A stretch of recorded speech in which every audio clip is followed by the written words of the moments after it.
All right, hope you guys are doing well.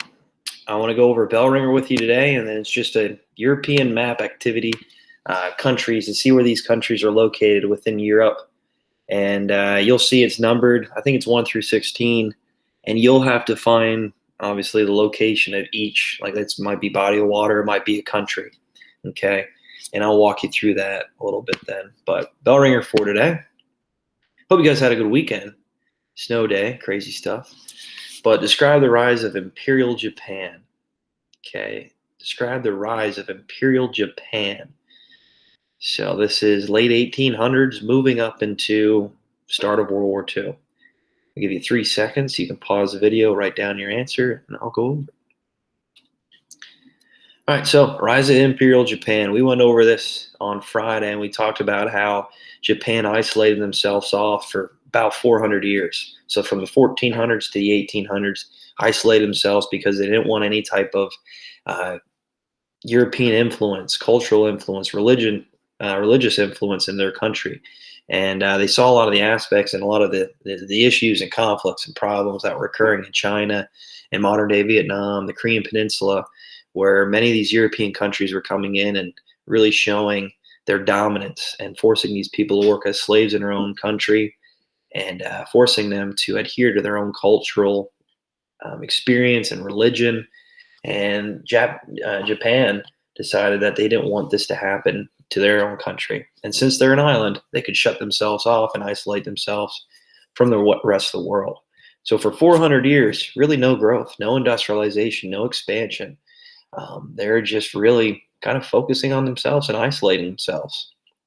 That all changed. Matthew Perry, 1850s. He came gunboat diplomacy, United States Commodore. He was like a naval captain pretty much.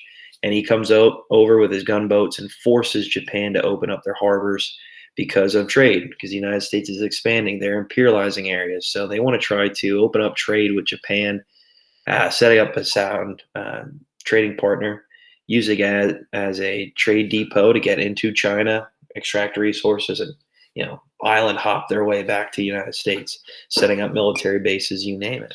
So the U.S.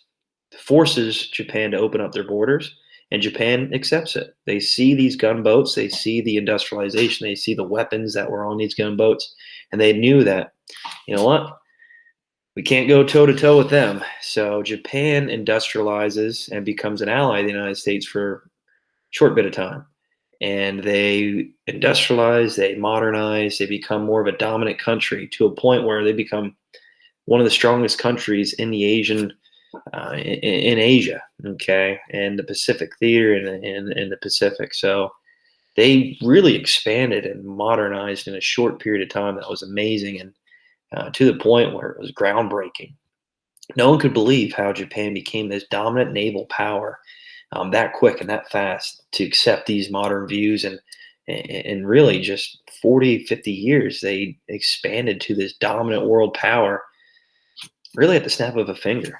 So yeah, they were involved in World War One, but before that Russo-Japanese War, that war between Russia and Japan right around 1904, Japan embarrassed them. They used their navy and destroyed pretty much their whole Russia's whole naval fleet. And that's when they started to really expand into China, where there's a lot of Sino-Japanese wars, 2 of them really. And they expanded the Korean Peninsula, moving up into Manchuria, moving up into parts of the Siberian Peninsula in Russia. Okay. And that was just really the start of it, to the point where they kept expanding and trying to accept more resources and claim more resources as Japan was becoming a dominant threat in the Pacific. And really, they needed to do that because they were limited to resources and raw materials they had. They were an island. They needed to expand. And that kind of leads right up into World War II. All right, so that's your bell ringer. Make sure you have that. No vocab terms for today. And here is the map activity. So here's where we're going to start. We're going to have the countries over here. I have them labeled. Sorry, it's chicken scratch. That's my handwriting. But number 1, USSR, you're going to find the number wherever it is, and I'm going to give it to you. It's 14. So 14, USSR, the Soviet Union, that is 1. Okay, that's what you're going to do. You're just going to find these numbers, these letters maybe, and put them in the locations where they're located on the map. So 1 through 8, 9 through 16. And right over here, guys, don't forget, this is the bodies of water. Okay, this is 17, 18, 19. I know it's cut off. I'm sorry. So bodies of water, countries, the numbers, letters are all right in here. And then also label the Axis powers in red and then the Allied powers in blue. So you're going to have to do a little bit of research for that. All right, that's all I have for you today. Hope you guys have a good one. Take care. Hope you help your parents out or shovel some snow or your neighbors. That'd be cool.